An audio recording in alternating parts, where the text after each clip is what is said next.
Licenciada em Economia pela Universidade Católica Portuguesa, iniciou a sua carreira profissional na Simpor Cimentos de Portugal, isto em 1987. De seguida, trocou o cimento pelos molhos Calvé e pelo Lipton Ice Tea, é verdade, ao ingressar aqui os quadros da gigante internacional Unilever, tendo depois enverdado pela indústria farmacêutica na Tecnifar, empresa na qual esteve mais de 32 anos. Eis senão quando, há 3 anos, decidiu empreender e abraçar um projeto de família, o Monte das Lajes, uma unidade de turismo rural e alojamento local no nosso querido Alentejo. Chama-se Amélia Pereira Coutinho, é a protagonista da rubrica Vida de Empresária deste episódio do É a Comunicar que nos entendemos, e vamos conhecê-la.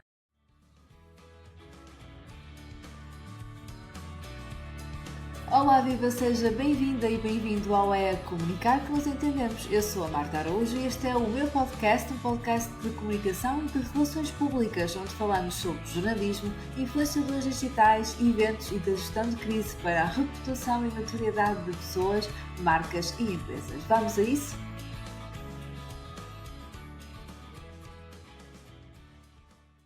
Amélia, muito bem-vinda ao É Comunicar que nos entendemos. É um sincero gosto recebê-la. E começo com aquela que é uma das minhas perguntas preferidas: o que é que a Amélia queria ser quando era pequenina? Eu, quando era pequenina, queria ser médica. Ok. Adorava, e é algo que eu ainda gosto muito hoje em dia. Sempre tive paixão por esses temas. E tive a oportunidade também, quando trabalhei na indústria farmacêutica, de trabalhar muito perto da classe médica e fazer as formações que os delegados faziam, aprender essas coisas todas. Mas uma curiosidade muito interessante foi que eu tirei o curso na Católica, como disse bem. Eu tinha vários amigos dos meus pais que eram médicos e passava as minhas tardes, em vez de estar nas aulas de economia, no Hospital de Santa Maria a assistir a operações, porque era aquilo que eu gostava mesmo de fazer. Mas depois, olha, acabei por gostar muito do curso de Economia, acabei também por conhecer o meu marido, quando nós começámos a namorar desde o primeiro ano da faculdade, e pronto, e decidi que seguia por este caminho, que é algo que eu também gosto muito e pelo qual tenho uma paixão muito grande. Mas a questão da medicina, aliás, os meus amigos dizem que eu sou quase médica. Isso é muito giro, porque realmente a vida acabou por encarreirá-la, para a sua expressão, para a área da saúde, de alguma forma, onde teve durante muitos anos. Mas voltamos só ali um pouco lá atrás, depois como é que surgiu a opção por economia? Já percebemos que gostou e que gosta, mas porquê depois essa opção a partir de determinada altura? Quando é que começou ali a sentir que poderia ser, a sua escolha? Pronto, isto já foi há uns anos atrás, portanto, na altura não havia 12º e nada dessas coisas. Era o ano propedêutico, chamava-se assim. Correto. E quando tivemos que escolher as áreas no nono ano, acho eu, com a passagem para o 10º, tivemos que escolher as áreas. Eu escolhi uma área que dava também um pouco também para a medicina, porque apesar de ter economia, tinha ainda as fisicoquímicas e as biologias. Mas eu não tinha notas para entrar. Não tinha notas para entrar e na altura, pronto, achei que também era uma opção. O curso estava relativamente pouco tempo. A Católica tinha iniciado o curso de Economia há cerca de mais ou menos 10 anos, antes de mim. Portanto, ainda não, era uma opção que eu achei que era interessante e tinha vários amigos também que foram para lá, portanto isso também ponderou um pouco na escolha, porque senão teria que estar a fazer compasso, voltar um pouco atrás, estudar novas coisas e na altura eu queria seguir. Eu sempre andei um ano à frente de toda a gente, porque na altura, não sei porquê, mas fiz a primeira e a segunda classe juntas no mesmo ano e, portanto, eu tenho um ano menos do que todos os meus amigos e todas as pessoas que andaram a estudar comigo. E então conseguiria manter-me ali um bocadinho naquela vanguarda à frente de toda a gente, digamos assim, e portanto também não me apeteceu muito voltar atrás. E como gostei, resolvi experimentar e gostei bastante, muito, sobretudo da área do marketing, da área das vendas, é o que me fascina mais, a parte financeira não tanto, mas pronto, resolvi continuar. E a Simpor, porque eu percebi, foi a sua primeira, portanto, o primeiro local onde trabalhou depois do curso.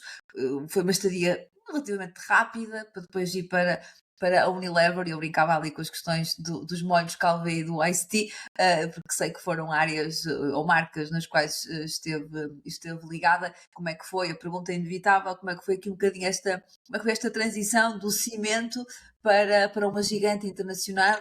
multimarcas, como sabemos, mas em específico trabalhar com estas duas áreas, marcas. Olha, foi muito interessante. Na altura, quando nós saímos da faculdade, nós podíamos escolher o emprego que queríamos. Tínhamos várias ofertas. E, e O mercado como de eu. trabalho era extraordinariamente diferente, obviamente, não é? Nem havia tantas pessoas com essa formação superior, né, naqueles Exatamente. anos. E, portanto, E, portanto, tínhamos várias ofertas e podíamos é, escolher. E eu escolhi a Simpor porque era a que pagava mais, não pelo trabalho em si, mas porque era a empresa, na altura era uma empresa pública ainda, era a que pagava melhor e eu casei-me logo a seguir a acabar o curso e o meu marido, um mês depois de termos casado, foi para a tropa. E na ah, tropa ganhava na altura, eram 5 contos, eu não sei quanto é que isso agora é em euros, mas era assim um valor baixinho. E portanto achei que era uma boa opção ir para um emprego que pagasse melhor. Mas eu, desde o primeiro ao segundo mês que detestei lá estar, foi uma experiência bastante traumática, digamos assim, mas que também me ajudou a discernir e a perceber exatamente aquilo que eu não queria. E então comecei a concorrer a sítios que efetivamente eram mais vocacionados para a área que eu estava interessada e tive esta oportunidade da Unilever que foi uma oportunidade que eu agarrei com as duas mãos e que gostei imenso de lá estar. Eu comecei como assistente de Product Manager na Margarina Vaqueiro e na que massa! altura, Sim. exato, e na altura havia uns livros, não devem ser do seu tempo, porque a Marta é muito nova, mas havia uns livros que eram os livros de culinária vaqueiro, que eram editados com receitas da Maria de Lourdes Modeste Sim, e sim, fazia sim, o livro sim, das sim, tenho carnes, o ideia. livro. Pronto, e eu na altura entrei e um dos meus primeiros trabalhos foi exatamente hum, fazer e ajudar a editar e a lançar o livro dos peixes, que já tinha saído a carne, já tinha saído os bolos e portanto, trabalhei muito perto com a Maria de Lourdes Modesto, numa área que havia na Unilever. Portanto, eu estava na FIMA, a Unilever é constituída por várias empresas, portanto tem a Lever propriamente dita, que é os detergentes, shampoos, essa área, tem a Eagle, que era congelados e gelados, e a FIMA, que na altura era só as margarinas e estes produtos assim mais alimentares, e depois também comprou o azeite de galo, ainda enquanto eu lá estava. E então havia o Instituto de Alimentação Bessel, que era na zona do piso onde nós trabalhávamos, aquilo era ao lado do Liceu Francês, um edifício enorme. Então ao fundo tinha uma cozinha onde se testavam as receitas e onde chamávamos as pessoas dos vários pisos para ir experimentar e ver as diferenças, cozinhar com tipo margarina ou com outro tipo, com azeite, e era muito interessante. E nesse Instituto de Alimentação Bessel estavam nutricionistas e também a Maria de Lourdes Modesto que fazia e testava as receitas. Era muito interessante. A Maria de Lourdes Modesto, que é um mito no melhor dos sentidos, não é? Na culinária em Exatamente, Portugal, é um ícone, não é? Mais do que um mito, um ícone mesmo. Muito, exatamente. muito interessante essa experiência. Podemos, à luz de hoje, diríamos que ela é uma verdadeira influencer, mas daquelas de aço, não é? Daquelas mesmo Exatamente. com Exatamente. imenso know-how e conhecimento nessa área. Terão sido, talvez, Amélia, os primórdios da- do, de algum tipo de influencer em Portugal ligado às marcas, ou não? Sentia isso na altura no setor da culinária, o facto Ah, de haver esta sim, ligação à sim, mulher de lutos modesto? sim. Bom, na altura, Ou já era comum? Como não, é que nós era na na altura altura? só tínhamos dois canais de televisão. Como eu costumo dizer, os meus filhos, às vezes eu estou a falar destas histórias, eu dizem, a mãe isso é pré-história, canal História mesmo. Porque eu lembro-me que só veio a SIC e a TVI na altura já mais tarde. E, portanto, ainda só tínhamos dois canais de televisão. E, portanto, havia estes programas que às vezes até davam ao domingo. Portanto, obviamente, sim, não, nem se sabia o que era o nome de influencer, mas acredito que a Maria de Lourdes Modesto e os seus livros de culinária tiveram uma influência muito grande na altura. E esta primeira experiência na Unilever, neste caso com a margarina e, enfim, com este setor, foi a sua primeira experiência na tal área que já gostava na altura e de que pouco se falava, que hoje sabemos bem o que é o marketing e as vendas. Foi aí que os seus olhos brilharam mais e aquele contentamento de poder trabalhar nesta área se manifestou. Como é que foi? Sim, sim, por acaso, aquilo a Unilever é um mundo, não é? E é uma escola extraordinária, de facto.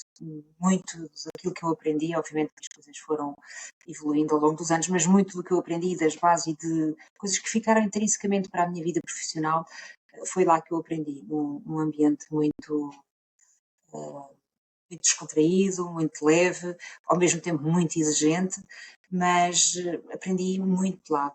Eu passei por vários produtos, portanto, como disse, comecei com a margarina Vaqueiro, depois passei para a Calvé, na altura era só maionese e mostarda, depois vieram os molhos de salada, os molhos para as carnes, para as fondues e tudo mais. Depois foi o Lipton, o lançamento do Lipton Ice Tea, na altura nem se sabia o que era o Ice Tea em Portugal, ninguém bebia Ice Tea. Foi, foi um lançamento que me deu muito gosto fazer e ver depois o crescimento daquilo. Hoje em dia, eu acho que não há nenhuma criança, não há ninguém que não saiba o que é Ice Tea. Quando se fala em Ice Tea, depois há outras marcas, a pessoa pensa sempre no Lipton, que foi a primeira. Portanto, eu tinha as puxadas, as infusões e depois também o Ice Tea. Depois já numa fase final, ainda antes de sair, já era Group Product Manager, tive uma linha de produtos que eu penso que já não existe, mas que na altura existia, que era a marca Linea. E a marca Linea eram produtos de baixas calorias, portanto eles tinham manteiga de baixa caloria, tinham margarina de baixa caloria, compotas, sumos, queijo, maionese, pronto, já era uma linha alargada, foi, digamos que, os primórdios dos produtos de baixas calorias, que hoje em dia é a coisa mais normal que existe, E mas que no hoje em dia momento estão ainda era. super implementados, né, os diet ou light, sim, É, saudáveis. e, Muito e bom. pronto, e, portanto, E toda aquela convivência com aquelas pessoas todas, com as várias marcas, com os vários departamentos. Lembro-me que uma das coisas interessantíssimas que havia, nunca mais tive em lado nenhum, obviamente, era o oitavo piso, era o piso das compras, onde nós tínhamos não sei quantas pessoas, a série delas que só faziam compras de tudo, de brindes, de papel, de carros, havia um senhor que só tratava de códigos de barra, porque todos os nossos produtos, não é? As embalagens, seja as primárias, as secundárias, os caixotes de fora, tinha tudo códigos de barra. Portanto, sempre queríamos um código de barra, íamos falar com o Jaime Laranjeira, que era a pessoa que comprava para todo o grupo todos os códigos de barra.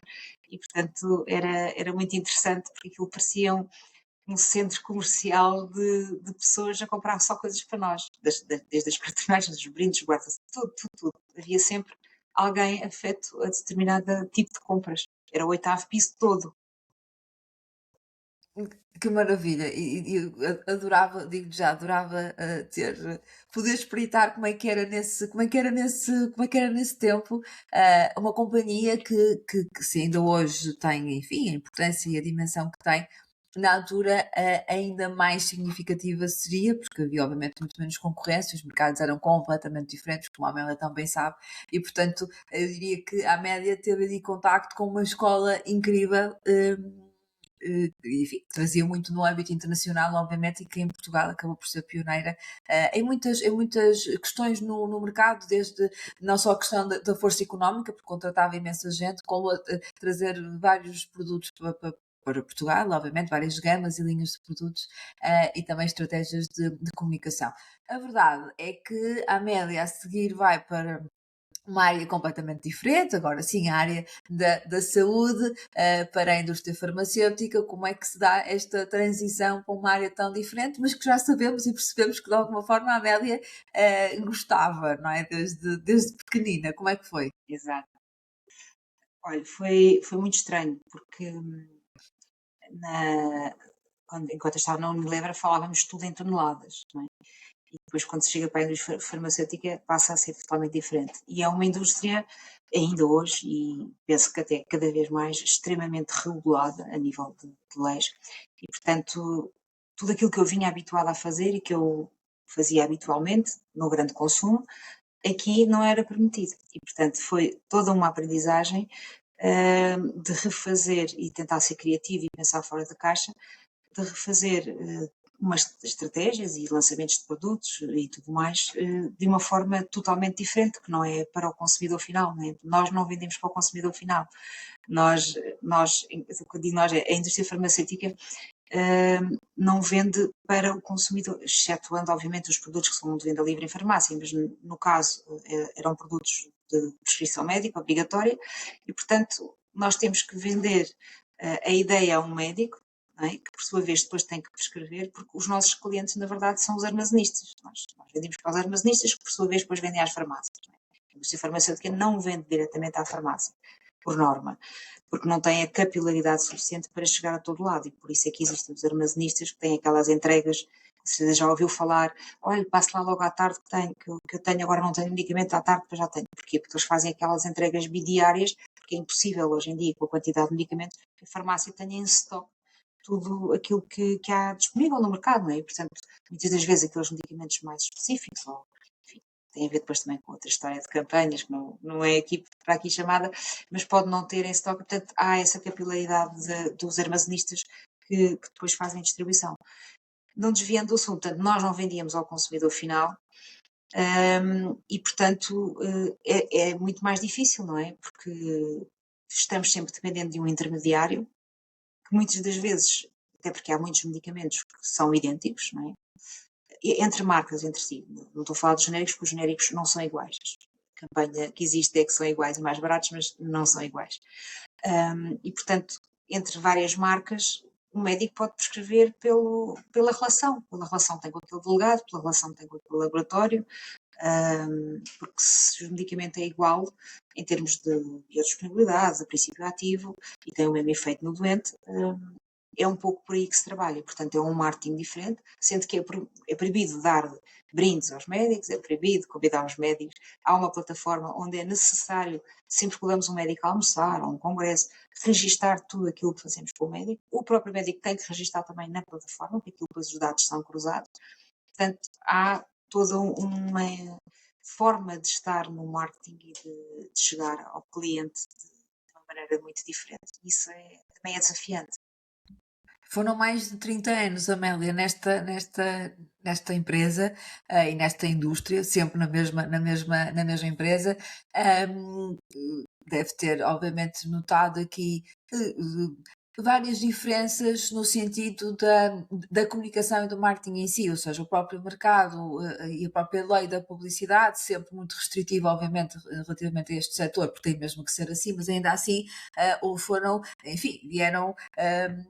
Mais e novas ferramentas de comunicação, vieram as redes sociais, enfim, eu diria que a média passou aqui por vários paradigmas da comunicação ao longo destes 30 anos, sempre na indústria farmacêutica. Quais foram assim as principais diferenças que se lembra que foram mais disruptivas aqui na questão da possibilidade de comunicar o setor? Em primeiro lugar, portanto, nós no grande consumo tínhamos agências, algumas com alinhamento internacional, estamos a falar de uma multinacional que é o Unilever, e portanto nós enviávamos para a agência, eles apresentavam as propostas, algumas tinham que ser aprovadas internacionalmente, que até nem, por vezes nem era muito simpático, porque quando estamos a olhar para um anúncio com pessoas que são claramente nórdicas, não tem a ver, não há aquela ligação com, por exemplo, com o nosso consumidor, mas pronto, mandávamos para a agência enviava as coisas, nós víamos os copies, estava tudo ok. Aqui não, na indústria farmacêutica é totalmente diferente, porque primeiro tudo tem que ser visto por um médico, portanto nós temos um departamento médico, que tem que ver se está tudo certo. Tem qualquer referência que se faça, tem que ter o sítio ou a fonte onde fomos buscar essa referência. Não é permitido usar adjetivos superlativos, melhor que ou mais que.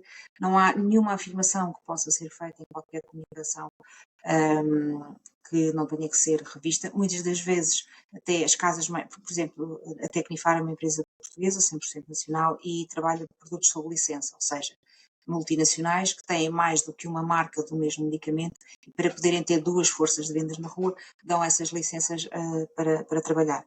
E, portanto, tudo aquilo, às vezes, produtos de licenças tinham que ir ainda à casa-mãe para aprovar. Portanto, era aprovado pelo departamento médico e depois, por último ainda, pelo departamento científico e regulamentar.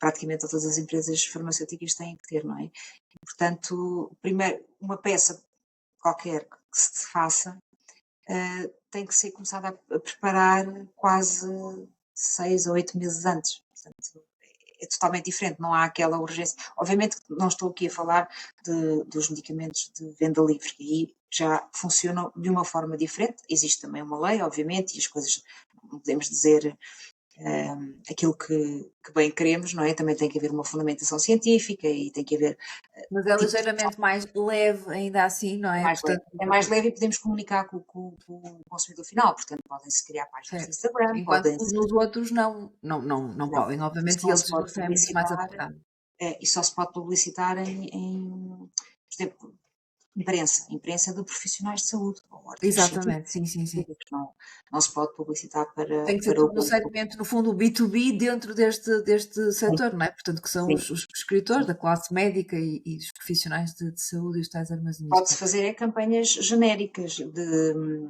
awareness, de Uhum, informação para o público, por exemplo. Estou a lembrar de uma muito comum, que é da disfunção eréctil. uhum. Obviamente eles não podem promover um medicamento, mas podem promover a situação ou a condição e levar a que as pessoas depois ou falem com o seu médico ou, se for um medicamento de venda Sim, livre, e isso pode ser feito de muitas formas, nomeadamente com relações públicas. E relações públicas é, por exemplo, pôr exatamente. o tema na ordem do dia, pôr o tema nas notícias, o tema da problemática em si, não é? Portanto, Certo, a pôr o menopausa, por debate. exemplo, enfim, todas essas. Nós tínhamos um produto na altura para noctúria, que é, na verdade, as pessoas levantarem-se várias vezes à meia-da-noite para irem fazer xixi, e, portanto, a noctúria era algo que as pessoas achavam normal, normalmente acontece em pessoas já com alguma idade, e as pessoas nem sequer sabiam que tinham tratamento, portanto, teve que ser feito todo um trabalho de awareness por trás para que as pessoas pudessem perceber que aquilo era efetivamente um problema e que esse problema tinha solução. E, portanto, teriam que falar nele ao seu médico porque poderia ter uma possível solução, não é?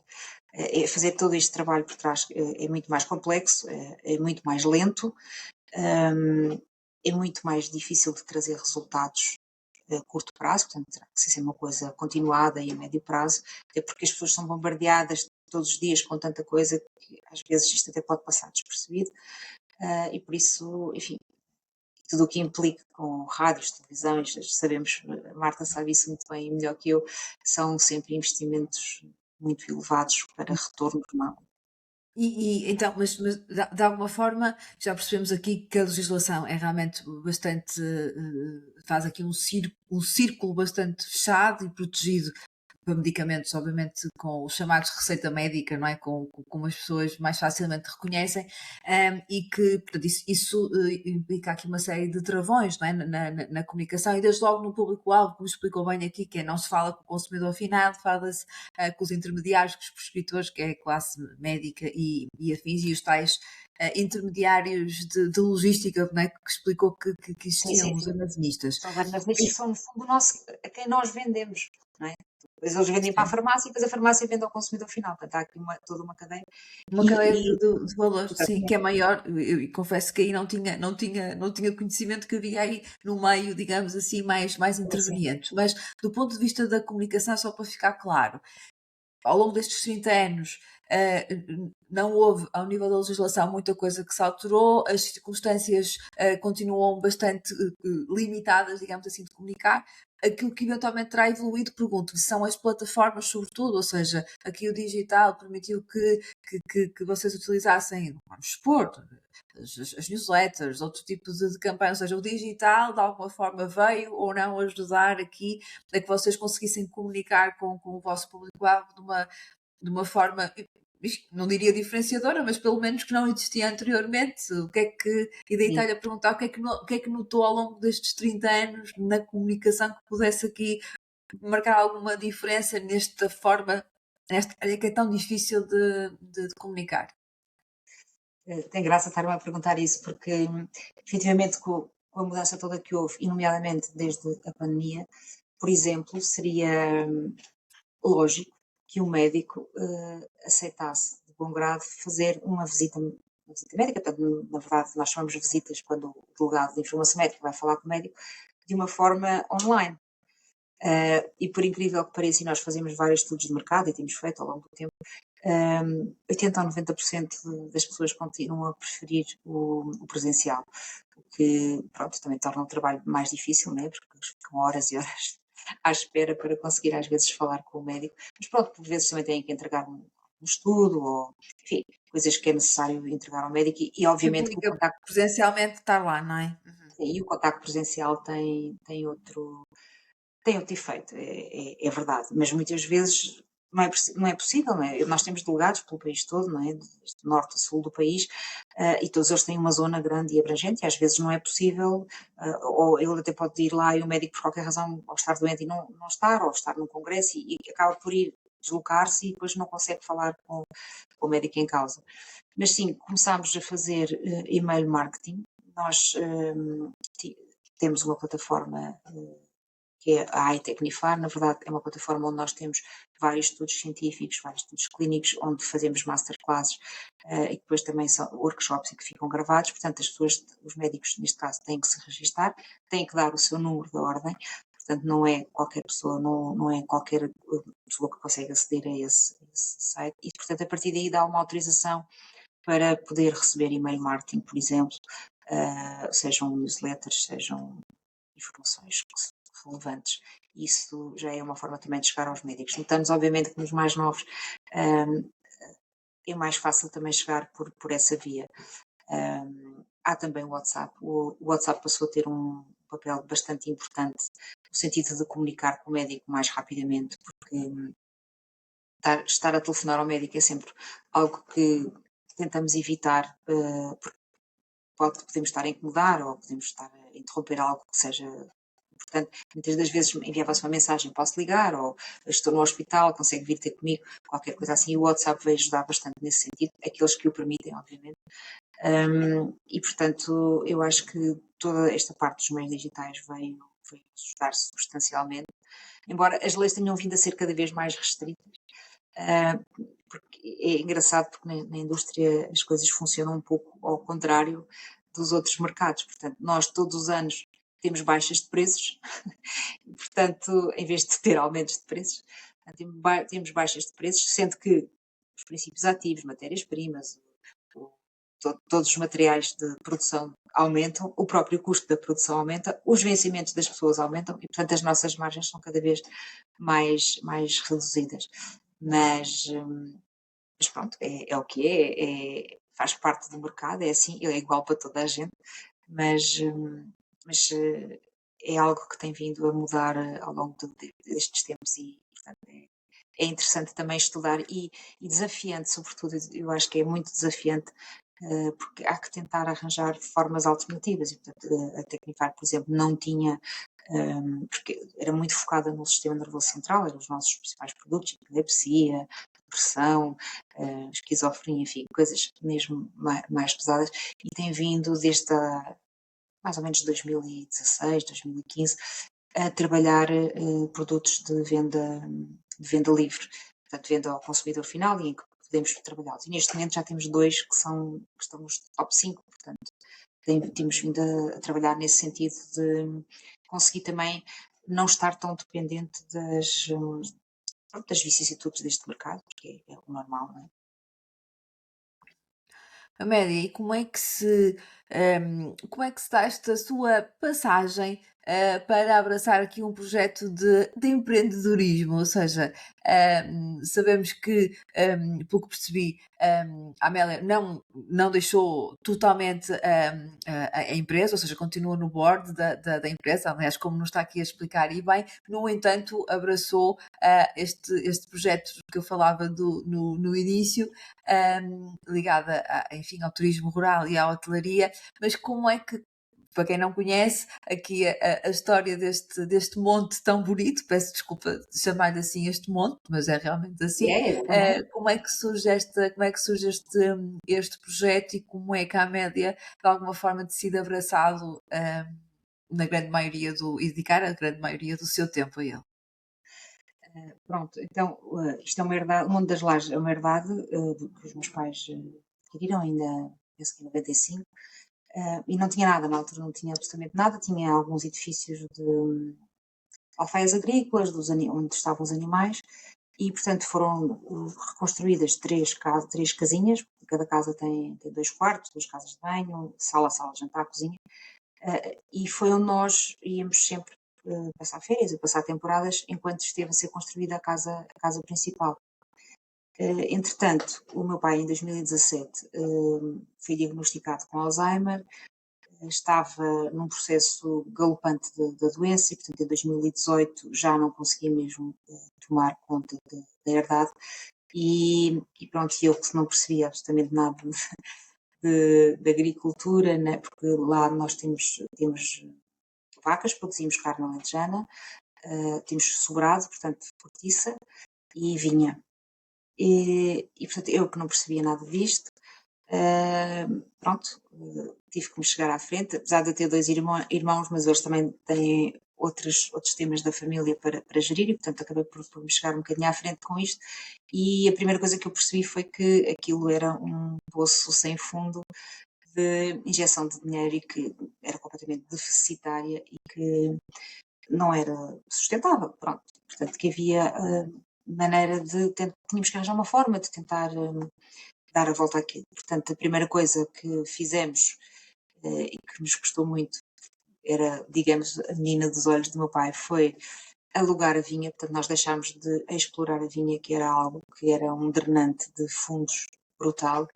E, portanto, nós depois vendíamos a uva para a adega cooperativa de Redondo, era pago sempre a 1 ano e meio, só depois do vinho estar vendido, enfim, era um prejuízo brutal. E, portanto, o primeiro ato de gestão que eu tive efetivamente foi decidir que deixaríamos de explorar a vinha, que isso também possibilitou reduzir um pouco o pessoal, e passámos a ter a vinha alugada, portanto ela está arranjada, está tratada, temos uma renda anual e foi a primeira coisa que fizemos. E passou a Depois, ser uma fonte de rendimento e não de despesa, não é? Pelo menos aí sim, pelo menos essa parte. contenção de custos, exatamente.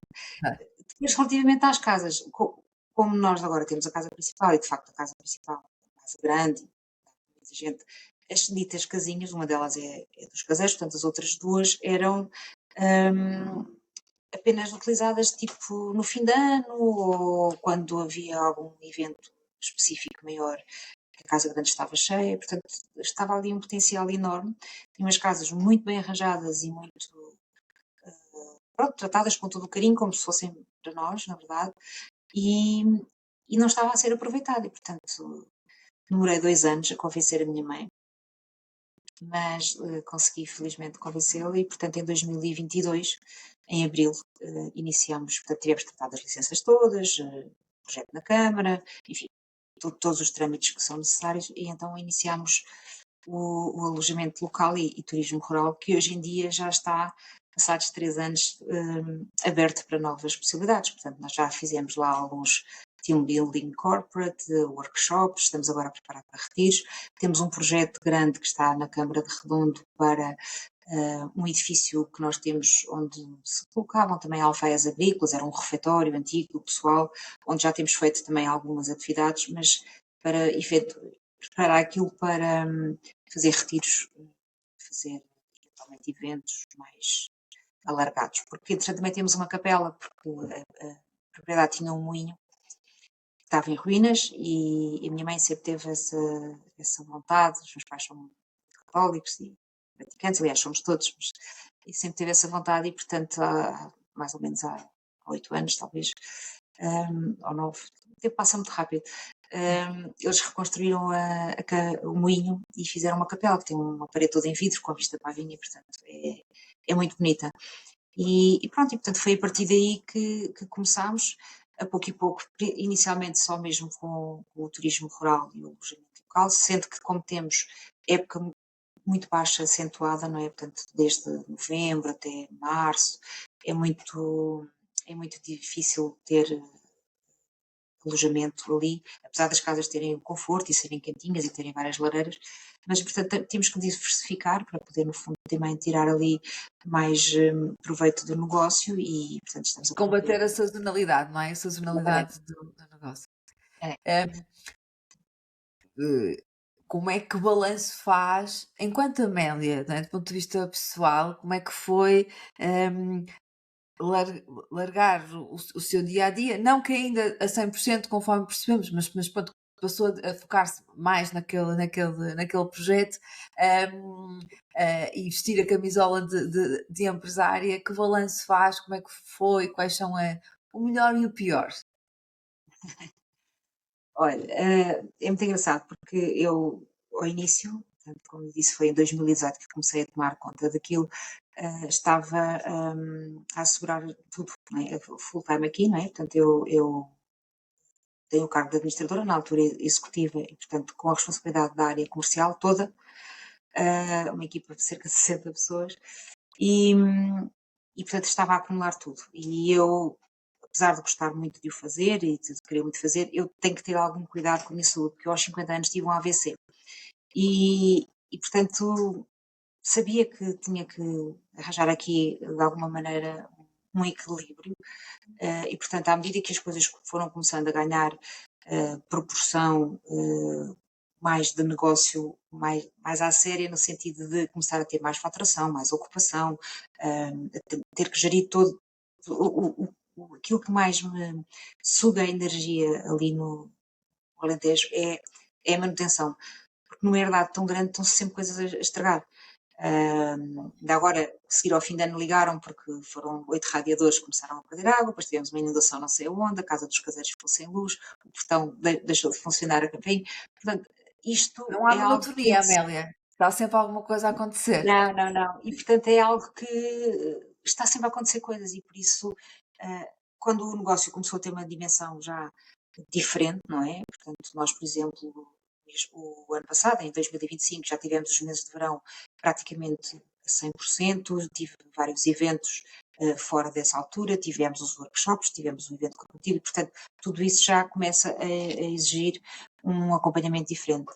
E pronto, e depois é passar de uma equipa de cerca de 60 pessoas, de gestores de produtos, diretores de lugares de informação médica, para uma equipa de 5, em que tenho um vaqueiro, tenho um homem da piscina, tenho uma engenheira agrónoma que trabalha comigo, infelizmente eu não percebo nada de agronomia, mas pronto, é muito difícil e diferente, não é, gerir este tipo de equipas, dá por tudo aquilo que nós aprendemos de liderança, de gestão de pessoas, claro que obviamente tem uma aplicação aqui, mas é totalmente diferente, não é? E por isso é interessante, mesmo por exemplo as formações que eu tenho que fazer todos os anos, porque enfim, enquanto empresa nós temos que ter essas formações, é obrigatório, e portanto nós fazemos as formações para os primeiros socorros, de combate a incêndios, enfim, estas formações que eles têm mesmo, ficam danados, não querem, e só não sei quantos dias de trabalho, e não podemos fazer isso, não podemos perder tempo a fazer.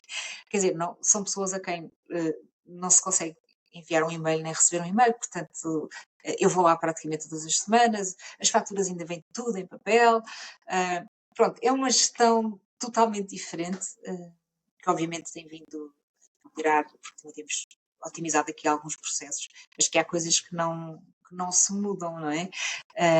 Até porque isto é mesmo um trabalho muito de estar ali, de presença, de fazer as coisas, não, não é um trabalho.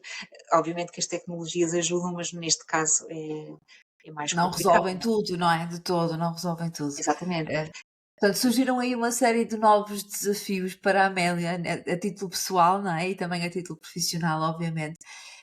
A Amélia, para quem não sabe, também é podcaster como eu, não é? Portanto, fica aqui a sugestão. Ela tem um podcast semanal também que se chama Tudo com Vagar.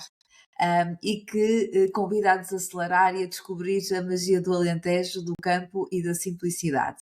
Não resisto a perguntar, Amélia, como é que surgiu a ideia de ter um podcast e de abordar este tema, estes temas do slow living, do abrandar, que também sei que é uma das áreas que a Amélia gosta. Como é que surgiu esta ideia? E surgiu efetivamente pelo facto daquilo que me aconteceu, não é? E que eu percebi claramente que tinha que alterar algumas coisas na minha vida. E demorei algum tempo a consegui-lo, é um facto, mas percebi que era muito importante e também porque é algo que tem vindo, uma tendência no fundo, que tem vindo, um trend que tem vindo a ganhar expressão, que tem vindo a ganhar adeptos, no fundo o detox digital, as pessoas afastarem-se um pouco das redes, não quer dizer que desistam totalmente, obviamente, como eu costumo dizer, o meu telemóvel é um pouco a minha vida, porque tudo é agenda e tudo mais, mas eu não tenho que estar sempre agarrado ao telemóvel. Eu posso ter espaços para ir, para o fazer, tal como o e-mail, as pessoas têm a urgência de, quando recebem um e-mail, imediatamente ir responder ou ir ver, e portanto há regras que se podem adotar a todo, qualquer tipo de trabalho, e que no fundo não só ajudam a facilitar a vida de todos, ganharmos mais tempo para nós, para poder pensar, que eu acho que hoje em dia as pessoas não têm tempo para pensar, porque é tudo tão rápido, é tudo na resposta tão automática, que não há aquela capacidade de parar, ou abrandar, no caso, nem é parar totalmente, mas abrandar para poder até focar-se em algo importante. E portanto, eu como senti também um pouco isso, gostava de trazer essa voz para o mundo. Depois conheci a Liliana, da Escola Portuguesa de Podcasting, e achei que para o meu negócio também era algo que poderia ajudar. Eu gravo a maioria dos episódios, diria que 85% são gravados mesmo lá, no exterior, e são episódios curtinhos, com algumas dicas práticas, enfim, falam de alguns temas com os quais as pessoas se identificam e tem sido muito gratificante ao início. Aquelas dúvidas que nos assolam sempre, e será que eu vou ter temas, e será que vou conseguir manter isto? Já vou no 42º episódio, que vai sair sexta-feira, portanto estou muito contente. E a verdade é que vão sempre surgindo novos temas, há temas que já foram falados, mas que podem ser desdobrados em outros. Gostava muito também de começar este ano a lançar alguns episódios de entrevista, que ainda não fiz. E pronto, acho que pode ser algo, ou será com certeza algo que pode também ajudar o negócio, mas é sobretudo trazer para fora estas pequeninas, aqueles 1% que podemos alterar na nossa vida e que fará uma diferença de 100%. É um bocadinho isso. E que a Amélia sentiu e sente na primeira pessoa, não é? Também esta importância de quando a saúde pega aqui algumas rasteiras, nós, enfim, reavaliarmos, dentro do que é possível, obviamente, alguns hábitos, alguns comportamentos. Sei também, para terminar, e vi que a Amélia fez uma formação, na área do happiness, ou seja, na explica aqui um bocadinho também, em que é que consiste, ou seja, no fundo, são formações, em que se tenta perceber, em que medida é que a felicidade é importante nas organizações e nas equipas e de que modo é que pode ser aplicada. Fala-nos um bocadinho dessa formação, Amélia.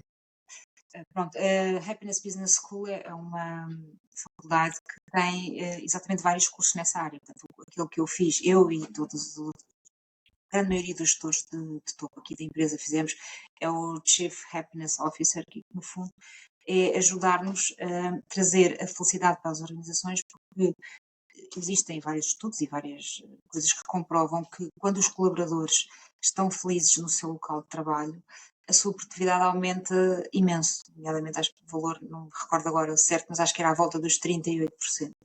E portanto, a Tecnifar é uma empresa familiar, não é? É uma empresa que foi fundada pelo meu avô e, portanto, já vai na quarta geração, porque já tenho cá uma filha a trabalhar também. E, portanto, sempre quisemos dar um pouco este culto de empresa familiar, obviamente na vanguarda, obviamente a abraçar projetos novos e coisas novas, mas queremos que as pessoas se sintam bem aqui e que sejam felizes e, portanto, fazer esta formação e dá-la a todos os gestores de topo, portanto, quer na área de recursos humanos, financeiro, comercial, a própria administração. Inclusive tivemos palestrantes, a Madalena Careia, que é uma das fundadoras, esteve numa das nossas reuniões de ciclo a falar disso para todas as pessoas. Portanto, achamos que é fundamental e nós temos várias políticas aqui dentro que são talvez um bocadinho diferenciadoras e que faz com que as pessoas se mantenham cá, independentemente de terem às vezes ofertas até monetariamente mais favoráveis, mas temos pessoas já com muitos anos de casa, tal como eu, alguns até com mais que eu, não, neste momento acho que há só mais dois com mais anos de casa do que eu, mas efetivamente temos pessoas que estão cá há muitos anos e que gostam de cá estar e que se sentem bem cá e trabalhar essa felicidade, fazer essa formação foi muito interessante porque também nos trouxe outras perspectivas, trouxe-nos outras aberturas para tentarmos perceber como é que, porque não é só o dinheiro que traz felicidade, é óbvio que ele é muito importante e que sem ele as pessoas também não têm condição de ter uma vida boa e uma vida que gostem e para aquilo que pretendem ter os seus resultados e objetivos, mas não é só isso que é importante. E pronto, por exemplo, eu hoje estou aqui no escritório, eu não venho todos os dias agora, só venho às terças e quintas, hoje estou aqui no escritório e a primeira coisa que me vieram trazer aqui hoje de manhã foi uma fatia, hoje é dia de Reis, não é? Uma fatia de bolo rei, quentinho, que vieram entregar à empresa para dar a toda a gente. Pronto, são estas pequenas gestos, lá está, é aquele 1% que faz com que depois haja 100% de diferença no resultado final, porque efetivamente as pessoas sentem-se bem. E foi muito Não interessante é, fazer. não é um clichê, os pequenos gestos, as pequenas, eh, enfim, as pequenas ações fazem mesmo toda a diferença, não é? Sobretudo no É, ambiente corporativo, que é onde passamos muito tempo, não é? E portanto fica também aqui a reflexão sobre esta formação que eu considero muito, muito interessante e também depois quem tiver interesse para que vá pesquisar, porque realmente, e cada vez mais há estudos científicos que comprovam o impacto que determinadas ações têm na felicidade e no bem-estar das pessoas nas organizações. Amélia, vamos àquele momento em que eu vou pegar no fantástico baralho do GoPod, as cartas para conversas podcast inesquecível da Escola Portuguesa de Podcasting. Amélia, eu vou baralhar, que se me autoriza, e vou tirar uma carta à sorte, está bem? E a Amélia faz o favor de responder ao desafio que lhe sair, claro, pode ser? com certeza. Vamos então a isto. Vamos ver qual é que será então a pergunta que a Amélia terá que responder. Então, saiu aqui um desafio criativo. Que som ou ruído melhor a representa ou melhor representa a sua marca, Amélia?